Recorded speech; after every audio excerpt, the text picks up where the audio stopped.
This is the Architects of Change, Episode 3, Rebuilding Dentistry for the Next Generation. I'm Dr. Wallace Bellamy, President of the National Dental Association.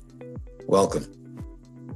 Our guests today are Dr. Emma Guzman, early career dentist from Brooklyn, New York, and also President of the Greater Metro New York chapter of the NDA, and SNDA President Burhan Eskinder, University of Michigan D4 student and the SNDA president. I'm sure you will find this conversation extremely compelling.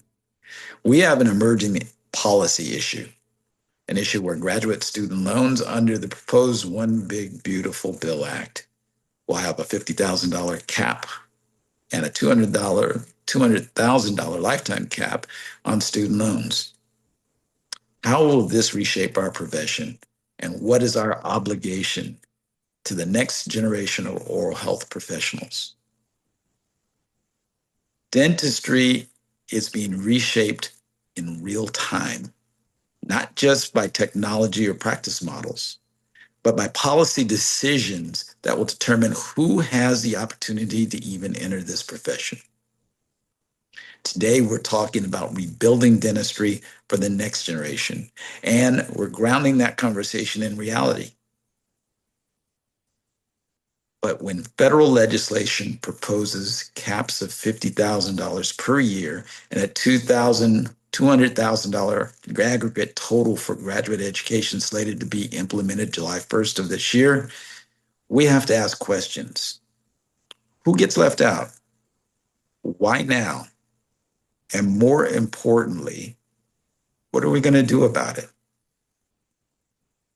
This legislation might not affect practicing dentists or every current dental student the same way, but they are expected to impact future dental students as early as this year, the 2026-2027 year, which begins July 1st.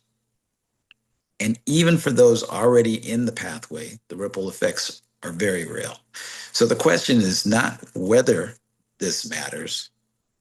The question is, how much will it change who gets to become a dentist? One of our guests today is a student with a unique perspective on the issue of the bill called OBBA, the One Beautiful Bill Act, the act that limits student loans to $50,000 per year or to the $100,000 maximum lifetime. So let's say hello to student Dr. Burhan Eskinder. Please introduce yourself, where you're from, and your school, and your year. Well, good evening, Dr. Bellamy. Good evening, Dr. Guzman. My name is Burhan Eskinder. I am a D4 at University of Michigan, but I graduate a month from tomorrow. So very excited about that. I'm originally from Los Angeles, California. I had a non-traditional path. I was a fifth grade math teacher for 5 years before dental school. And I'm also the 2025-2026 National SNDA President. So thank you for having me. Awesome. I appreciate you being here. So, though this may not apply to you as a dental student, you're getting ready to graduate, what does this proposed loan cap mean to you as a dental student who's getting ready to graduate? First and foremost, I don't understand why the word beautiful is in it. It's not giving beautiful. It's kind of giving just a little ugly in terms of the parameters it's really putting on a lot of us. And I do want to note that I am graduating, but I'm actually continuing my education. So I'm going to be entering pediatric dentistry residency this summer. Um, Congratulations. Thank you. Thank you. And so to answer your question, the biggest thing that this moment in time is signaling for me is just uncertainty, unpredictability. Um, and so even though I am grandfathered in, I feel like I need to be extra vigilant because things change literally by the hour in some moments. Even last week, I was talking to the financial advisor for my residency program, and I didn't even realize there are limitations on how they even look at higher education, like residency, in the bill, and the limitations that are kind of feel like handcuffs right now. I'm not gonna lie. Um, and I hate to say it like this, but made me kind of my chest tighten, like, am I doing the right thing doing another couple years after dental school? So It just kind of signals that be vigilant, be in the know, be aware because nothing is safe and it just feels like very uncertain times, Dr. Bellamy. It surely is in certain times. So, sitting around the lunchroom, sitting with your colleagues and maybe your underclassmen or people who are graduating with you, how's this affecting them in terms of their future, in terms of how they feel about dentistry overall? Ooh, those lunch tables are really where the real conversations happen, right? There's so much fear at those tables, so much questioning of ourselves. And it's funny because we're about to graduate. And when we got in 4 years ago, we were so excited for our futures. I mean, we still are, don't get me wrong, because we're going to fight the good fight. But I think now the considerations and the things that we have to prioritize as we walk across the stage is a huge thing. And even underclassmen who aren't being grandfathered in, right? Who started dental school, but now are things are changing for them. It's really making us all ask, like, you know, forgive me, Lord, for saying this because dental school is a blessing, but like, is it worth it right now? Is it feasible if on the other end of this, it's not, the bounty that we thought we were working hard for? And that should give everybody a cause to pause there because that's a dream, and a dream should be priceless, but there is a price tag placed on that dream, and that is reality. So, when and if this bill becomes law or legislation as of July 1st, what's at stake? Ooh, I rebuke that, Lord. Okay. Um, the simplest answer is everything. I think that is a scary thought. I think our dreams are at stake. Younger dreamers are at stake. Future generations of clinicians of color are at stake. Um, the chance to just advance yourself, advance your families, advance your communities, even also another consideration, I mean, future generations of patients, right? So much is at stake here. And we all know that number, the 3.8% of us in dentistry. I think that number is the biggest thing at stake. And I think we might see it go down. So, yeah. Yes. What's at stake is pathways and having patients who look like us being treated by doctors that look like us, which means healthcare may end up being obliterated or at least degraded to the point where we're not getting the care and we're not delivering the care that we should. So, thank you for that answer. There. Thank you for the question. Please help me welcome a very dynamic doctor out of New York City. I had the pleasure of going out and visiting them earlier this year while they got their chapter restarted. The one and the only Dr. Emma Guzman. Hello, Dr. Guzman. Please introduce yourself, where you're from, what type of practice that you're in. Good evening, good evening, good evening. I'm so happy to be here with you two tonight. And as you said, my name is Dr. Emma Guzman. I am from Brooklyn, New York. I am the president of the Greater Metro New York chapter of the National Dental Association. I practice in Brooklyn at Noble Dental Care at a Black-owned practice with two other uh, Black female dentists, and we have many specialists at the practice. So I do comprehensive care, and I'm excited to be here to talk about this very important topic. Awesome. Dr. Guzman, where and when did you graduate? So I graduated from the University at Buffalo in 2017. So that was very different than my environment now. As I stated, I am in a Black-owned practice. The majority of the providers are Black or Brown. And in dental school, that was not the case. I was the only Black person in my class. So that was an experience that we could do a whole other episode about. But I graduated from the University at Buffalo. And we can do that episode. Please remind me to do that episode with you because I think that that's an important episode to be had here. But knowing about these caps that these future students are getting ready to be embedded with, How would these caps have affected your journey? Honestly, I don't think we would be speaking right now. I don't think there would be Dr. Guzman if I had to think about these type of caps. The cost of dental school exceeds those limits greatly. And without having access to those fundings, so many people would not be able to attend dental school. The average cost of dental school now, people are leaving with 250 to 500,000 plus in student loans. And like I said, the average. So the lower limit of that average is 250, but you're capping graduate loans at 200.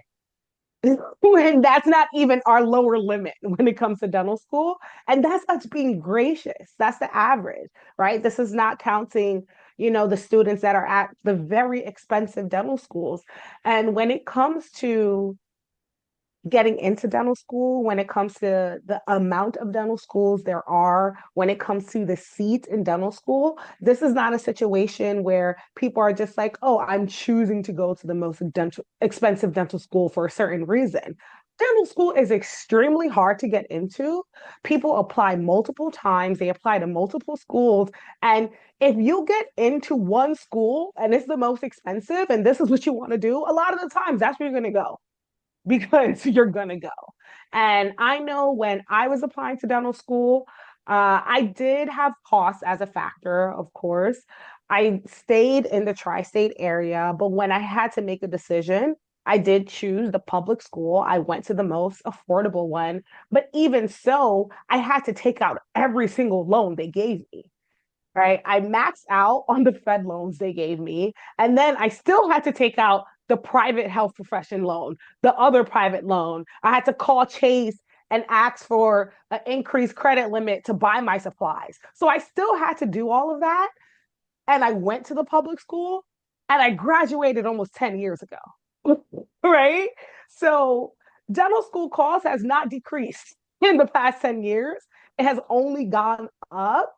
So I can't imagine what these students and what these prospective applicants are thinking now when that 200 is maybe 1 year, 2 years for some students. It just doesn't reflect the reality of how much dental school costs. You're correct. The average right now of dental school costs is about $400,000. So you're right there in the middle of that 250 to $500,000 there. So speaking of that, let's go back to student loan debt. What does debt look like in the first few years out of school? And this is particularly for student Dr. Eskinder. So, what does it look like? It shapes everything. It shapes all the decisions you make. It shapes or not you're going to go to residency, the type of residency you're going to go to, how you're going to work. Are you going to go into public health? Are you going to work within the community? Are you going to be in a big city because you want to make more money? Or are you going to be in a super rural area because you want to make more money because you're the only dentist in that town, right? It makes you decide, I think I need more training. So I want to do this residency, but this DSO is going to pay me $200,000. And now I have to start paying back these loans. So instead of getting more training, I'm going to go start working. Right. And then what does that impact on the provider? What does that impact on our patients? Right. Because that's what I was seeing. I taught briefly, at a costly dental school. And I saw many students that were taking these large contracts and I was worried, right? Because I felt that they needed more training, but they're just like, Doc, I can't afford to do residency. I have to start paying back these loans. Because at least with the Fed loans, you get a little bit of a grace period. But with those private loans, that interest and those payments start immediately, right? So having to think about how to pay these loans back, it impacts you greatly. You're not going to have that, mindset that I had, that leisure that I had. And not saying it was leisure, but I was just like, I'm gonna take it out. Okay, yep, take out the next loan, take out the next loan, because that's the only way I was able to pay for school. There was no one else. There was no family member. There was no guarantor anywhere that was going to help me pay for school. So whatever I needed to take out, I signed. Right, I signed on that dotted line. But now that's you're going to have to think twice because at least the majority of it was federal. Now, if we're going to have to talk about we're taking out these private loans where you got to start paying 6 months from then, or the interest starts accruing immediately, that's something you're going to have to think about, right? You don't get paid, you know, a good amount of money out of residency. And even if you don't do a residency, you don't want to have that stress of having to pay back these big numbers when you're a new dentist just learning your craft, right? Your focus should be on improving your hand skills, improving your patient care, improving your communication. It shouldn't be how much money I can make because I have this $4,000 loan bill that I have to pay every single month on top of everything that I have to pay in my life. So adding this restriction is going to put a lot of pressure um, on the front end because it's going to cap the number of people that are going to go to dental school now. In keeping with that, I'm going to ask you this question. And Dr. Askender, I want you to consider this question. You can answer it or not, but I'm going to ask this from Dr. Guzman. What nearly discouraged you from finishing dental school, but what kept you going? Mm, I would say I was discouraged definitely first year. I had a lot of imposter syndrome because I was so used to being the smart one. So I was so used to getting good grades and that coming fairly easy to me. And then dental school has a different type of rigor and it will humble you and it will humble you real quick. Right. And during our white coat ceremony, the dean of the school said, "Do you know who's the last person in the class? What we call them?" And we're like, "What?" "Doctor." Why they said that? It's a month into the semester for me to know why they said that. So every dental school is not ranked. Buffalo is ranked. We had 90 students in our class. So from 1 to 90, you knew what number you were. Okay. And every semester you knew what number you were. And just the rigor of taking 20 something credits in one semester, right? We're taking gross anatomy, biochemistry, all these different classes, dental anatomy, all these things in one semester. And I'm getting C's. And I'm like, I never got a C before. So it was just the mental aspect of that. And having resources like or not having resources that my classmates were sharing because I just wasn't a part of the crew. And I would also say that I also self-isolated because I was just like, I don't like nobody. These ain't my people. Right. So it was extremely discouraging, but I would say that what kept me going was the same thing. I'm the only Black person in this class. And I felt like I was representing the race, and I'm not about to play us like that. So, look, let me get through these classes so I could show you these hands, and not in that way, but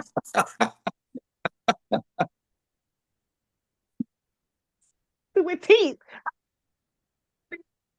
Like, yo, let me show you these hands.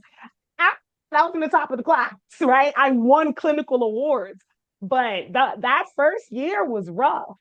That first year when we were not doing dentistry was rough. Okay. So it's like, yeah, the same thing that discouraged me was what kept me going because I was just like, y'all not about to get this Black girl out of here. Nah, I'm gonna make it happen. I'm gonna get through. Dr. Askender, do you want to jump in on this one? Period, Dr. Guzman. I love that answer. Um, I will say for me, the really unique thing about dental school that we can all appreciate is you got your book work, but then you have the literal tactile skills you're supposed to be building. And for me, that was so difficult. And the first time I dropped the box, I almost dropped out. It just was so, the technicalness, like no other point in our lives does any human being care about a millimeter, you know? And so I think Hmm. the perfectionism almost and the quality that dentistry demands of you, and you got that first year to build it rapidly in the grand scheme of things was really difficult for me in the beginning. Um, and the thing that kept me going, and I'm not just saying this because I'm national president, but we have had such a robust SNDA chapter at my school. And so, Dr. Guzman, my heart really goes out to you for your experience, because I'm one of 10. And so, having that network, and then on top of that, Hmm. there is a black female there's two black female prosthodontists at our school. There's a black female periodontist at our school. There is a black endodontist. I just, Right. God has been so good in my journey because there were people when I was struggling in pros, I'm gonna go find that doctor. When I was struggling, I'm gonna go find that doctor. So, luckily there have just been, what is the when you're driving and it's like do one more mile, and there was somebody at every marker to let me, kind of, so Hmm. I felt kind of like a little hot potato bounced around, and now I'm about to graduate. So, And uh, there we go. yeah. Congratulations. Those were very good answers, and I appreciate that. And I'm sure our audience will appreciate that too. Last thing, Dr. Guzman, what advice would you have given to Dr. Askender if she would have a little bit more time? Pretend she's a third year, just for the moment there. And for those second and third year, and even first year dental students that are getting ready to come in and they're listening to your voice right now, what advice would you give them?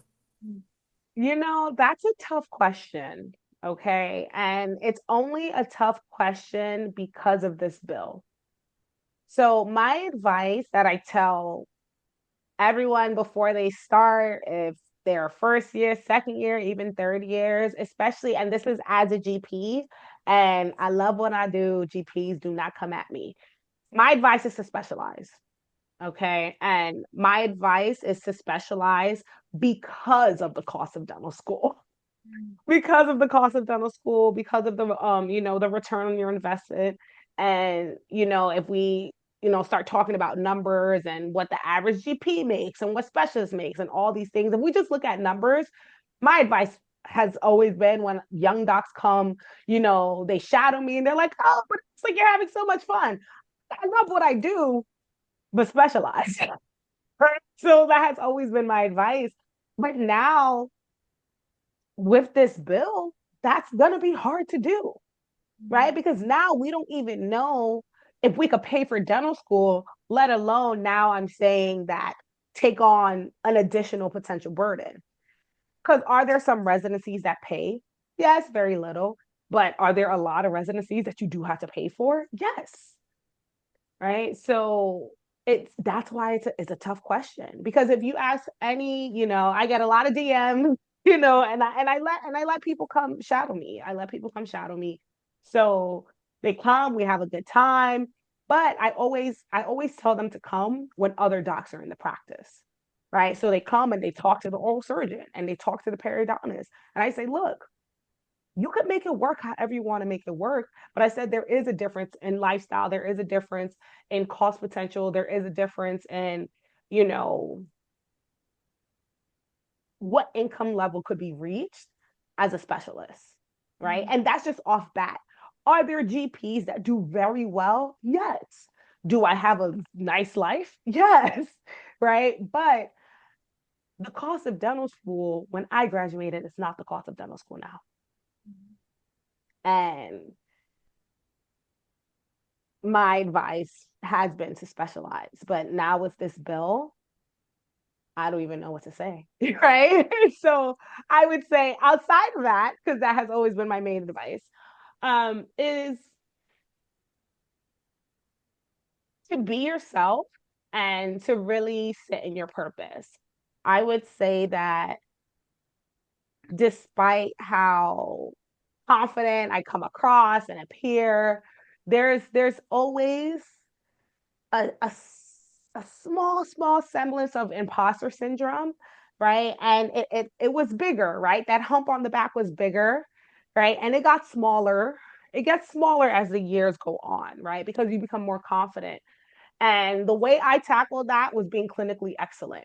Right. I took a lot of CE. I'm a nerd, right? So I'm like, I take a lot of CE, right? To make sure that if I'm in that room, I'm gonna know what I'm talking about. And I may be I'm gonna be the only Black girl in that CE course too.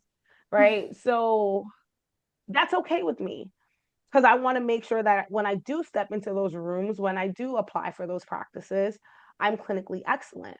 But what I realized and what a heartbreak that I had when I did graduate and when I completed residencies and I started looking for work was that I'm Black first, right? I'm Black first. I thought I was a dentist. I put all these years in. It shouldn't matter. I should just be able to get the job I want. And that wasn't the reality. The reality is that certain offices were looking at me and certain offices weren't. And it was in the Medicaid practices, these patients will relate to you. They look like you, right? And not saying that that's not the population I want to treat. I did work in two different types of offices and I did that on purpose. But it's physically taxing to work in those type of practices long term. And you shouldn't be bottlenecked in how you want to practice. It should be a choice. It shouldn't be you should work in this type of practice because you're Black, right? I'm not hiring you at this office because my white patients wouldn't want to see you, right? So there were certain things that happened in my experience when I was interviewing for jobs that I couldn't believe, right? So I had to get over that heartbreak. But then after I got over that, I was authentically myself. Like I wouldn't go on interview with braids. I wouldn't go on interview with my nails a certain way. I wouldn't because I was trying to make sure I fit into a certain box. Now I'm just like, you gonna get Emma and you gonna like me or not. Right. So I think it's important to be yourself because it's harder to try to live in a space where you're not truly accepted. That's good. Student Dr. Eskinder, you have a unique opportunity as a graduating dental student to talk to your underclassmen and your future dental students. What would you like to tell them? Um, First of all, hey y'all, congrats. I'm speaking life over you, whether you just got in, whether you taking that DAT, whatever it is. My biggest thing I want to say, um, it is times are unsure, times are unpredictable, very much so out of your control. And I know this is gonna be hard to hear. Do it anyway. Stick to your dream. It is worth it. I'm kind of in the same boat as you, so we're gonna figure it out together. But more than anything, I think we have shown that our people are resilient and faithful and diligent and creative and extremely connected and resourceful. So I think the biggest thing I want to say is do it anyway. We're going to be all right. We're going to figure it out. Awesome. Fantastic answers from both of you. And I really do appreciate both of you being here in this forum and this platform. A couple of more questions. Why should dentists who are already practicing care about this policy that may not affect them directly? Anyone who wants to start? I'll start. It's because it doesn't matter if it direct affects us directly, it affects the whole profession. So it is my problem, right? Right. I'm already done with school, but it's my problem because it affects the profession. It affects patients. It affects access to care. So that is going to impact what dentistry looks like in the future. Who's going to be in dental school? Who's going to be the future dentist? what patients are going to be treated, how they're going to be treated. So this bill, like, just like it can't have, it can't, like, we can't have it because it absolutely impacts the whole profession and who my future colleagues are going to be. So that does affect me. Student Dr. Eskinder. Um, it's interesting because you say the question was, dentists that are currently practicing care, right? And that keyword is care. Care is your present and beyond, right? And your career will eventually, hopefully, ideally, you retire. And so I think caring for your patients is caring about who comes behind you for them. And so, Mm-hmm.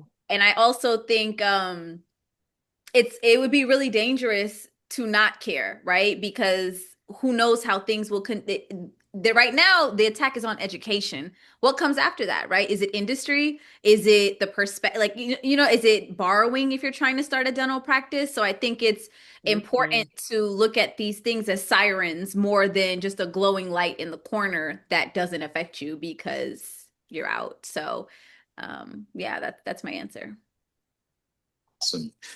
So, what does rebuilding dentistry look like to the both of you? Both kind of newer dentist and just beginning dentist. Mm. The cost of dental school, the cost of dental school before this bill was even a factor has been one of my grievances. And I do think that that needs to be addressed because that's where it starts. I think that there is a snowball effect that starts with the cost of dental school and how much loans students have to take out. It affects your decision making, it affects how you practice. And I think that there does have to be some type of reform. And I know it's tough because schools are private, so they could charge whatever they want. So if we can't have reform, ideally I would love reform in the cost of dental school. But if we can't have reform in the cost of dental school, then some type of creative reform in how students could pay for them and assistance in terms of repayment.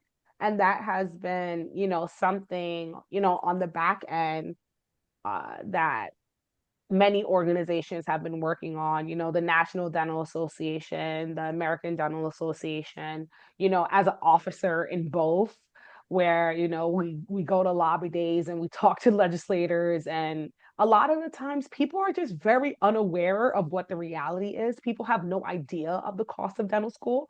Unless you're interested in dentistry, no one knows what goes on in dentistry, right? A lot of people don't even know what dentists do, right? So we need reform in paying for dental school, loan repayment. And without that, the whole landscape is going to change of what this profession looks like, especially for Black, Brown, low income perspective dentists. It's not going to be a thing anymore. This is an attack on specific socioeconomic groups. It is an attack on certain groups. That's what I feel. Um, and is going to change the whole landscape of how patients are being taken care of, is going to change what our profession looks like, is going to change access to care. And I do think that reform needs to start with the cost of dental school and how we're going to manage that. Hmm. Um, the first thing that comes to mind is a lot of the conversation we're having, right, is our hesitancies and our fears and our doubts for the future. But to have kind of like an asset-based mindset, there is a rigorous, brilliant, resourceful group and community in the National Dental Association. And so rebuilding dentistry and continuing to strengthen what we have is continuing to stay involved, continuing to be plugged into this. I'm talking to SNDA. If anybody SNDA is listening, it doesn't stop here. Join the NDA, join your local city and statewide dental associations.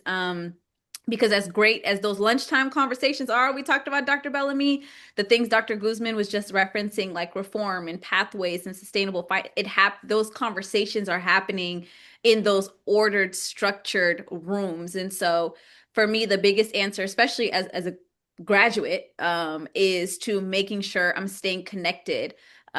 Which means going out of your way to join in and stay and go to the conferences, and be involved. And so I think in trying to stay hopeful, and I hate it because I feel like I hate to say it like that because I feel like certain like Dr. Guzman said, populations, we have to constantly survive on hope, but it is what it is. And I think you just have to stay connected, right? And I'm not just saying hope and faithful and all this because it just sounds fluffy, but like we have things right now still that are of use to us. And so that's just my call as outgoing SNDA president. Stay involved, even when it's not right, because we're not going to be on campus anymore. So it's not as easy to just go in that room and have the lunch and learn with the pizza. So it's just my reminder, tap into the National Dental Association, stay connected, continue to be a lifetime mentee as you mentor people coming up under us. Yeah, I would like to piggyback off of that, just because there is a natural drop in membership right after graduation.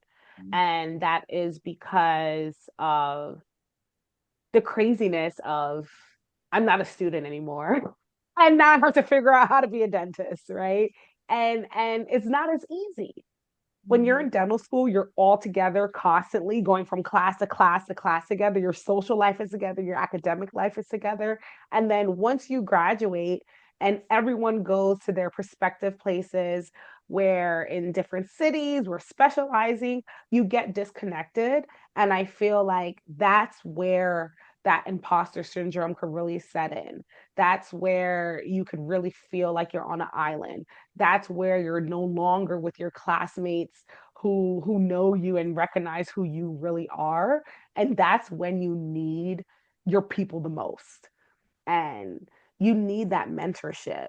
You need that business and leadership training, especially because that's something that you're not getting in dental school, right? Not directly. You may have one class, right? But you're not getting that in dental school. And being a part of organized dentistry, that's where you're getting it, right? You're having lunch with people that are ready to retire, right? They're trying to sell you their practice, right? We're going to lobby day with people who've been practicing for 30, 40 years.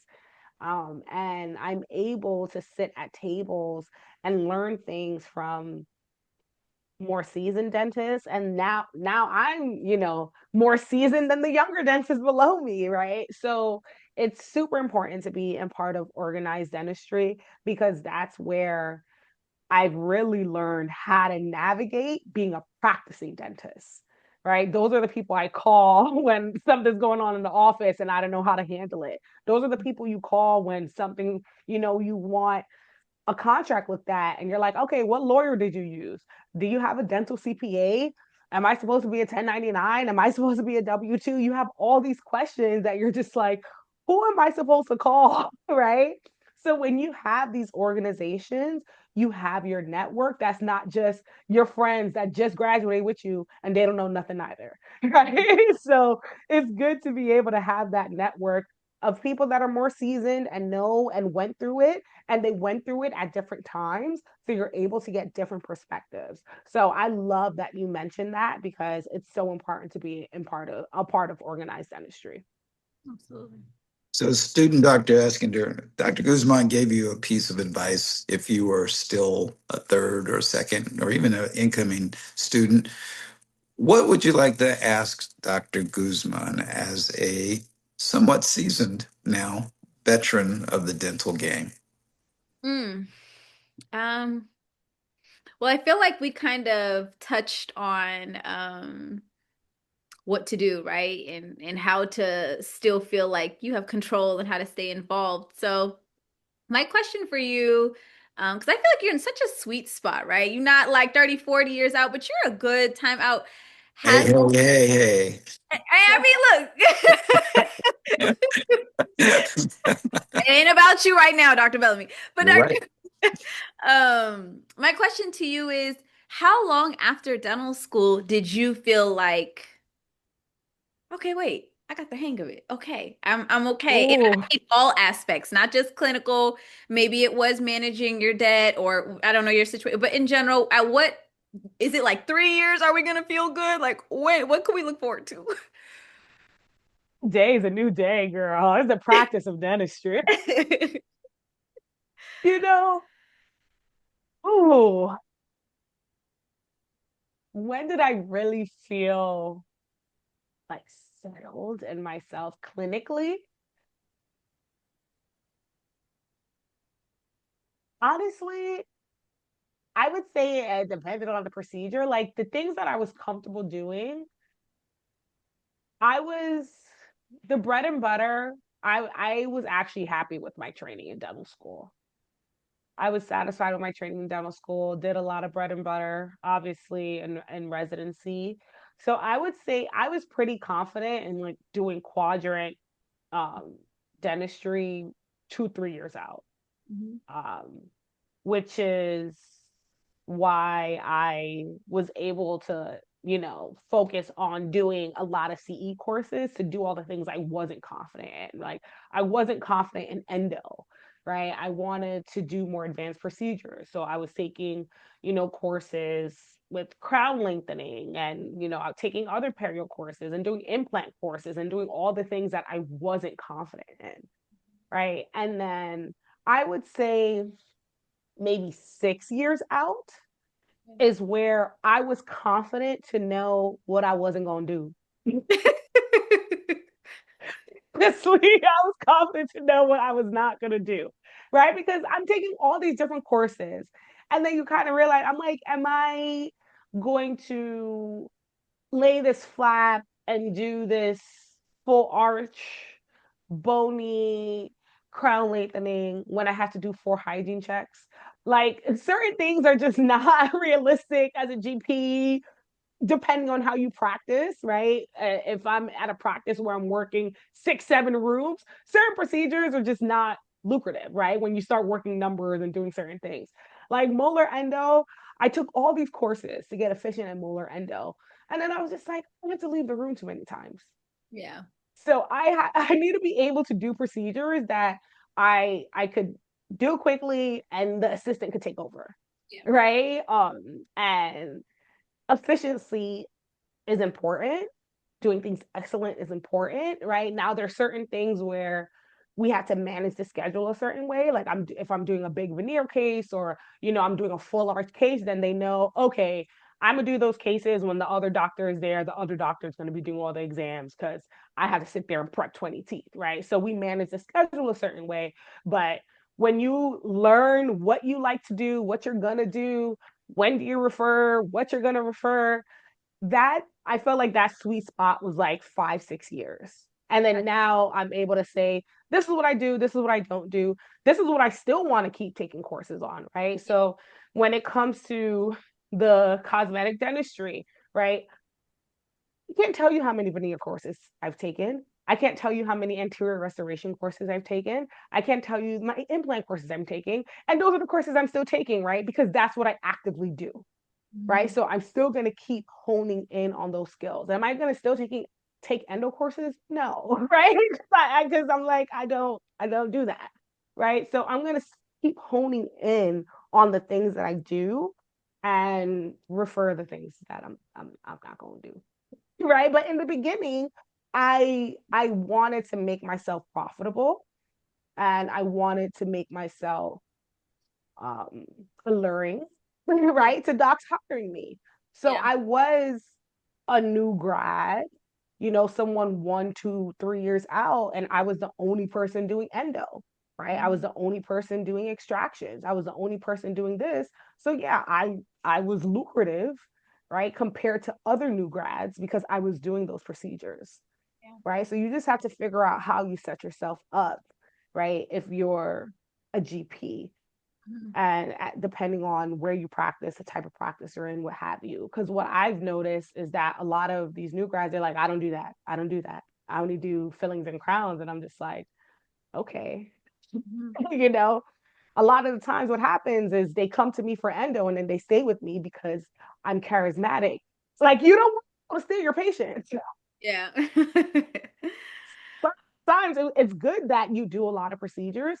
Of course, once you really get into the groove of who you are, you're going to be able to keep your patients. But I'm just saying, as new docs, it's important, especially as a GP, I think, to really know a lot of the procedures before you start cutting procedures out. I didn't start cutting things out until maybe 3, 4 years in. Thank you for that advice. Mm-hmm. Student doctor and SNDA president Burhan Eskinder, congratulations on your upcoming graduation. Thank you. Dr. Emma Guzman, thank Yes. you for your insight and your perspective on dentistry today. And I want to say thank you to you both for a very inspiring and real, down to earth conversation on the Architects of Change podcast. Thank you. Thank you for having us. Some might say this doesn't affect me. I'm already in practice, I've already left school. But leadership requires a broader view because if policies limit who can enter this profession, they will ultimately shape who we serve, how we practice, and whether our communities have access to care at all. This is not just a student issue. This is a profession-wide issue, and it is absolutely our obligation to fight and overturn this legislation at every turn and every opportunity. When I entered dentistry, the barriers were very different, but they were real. Today, the barriers are becoming more financial, more systemic, more policy driven. And this policy is absolutely intentionally targeted at people who look like me. The administration knows this. They know who this policy affects most. And let me be clear, if we do not engage, those barriers will grow.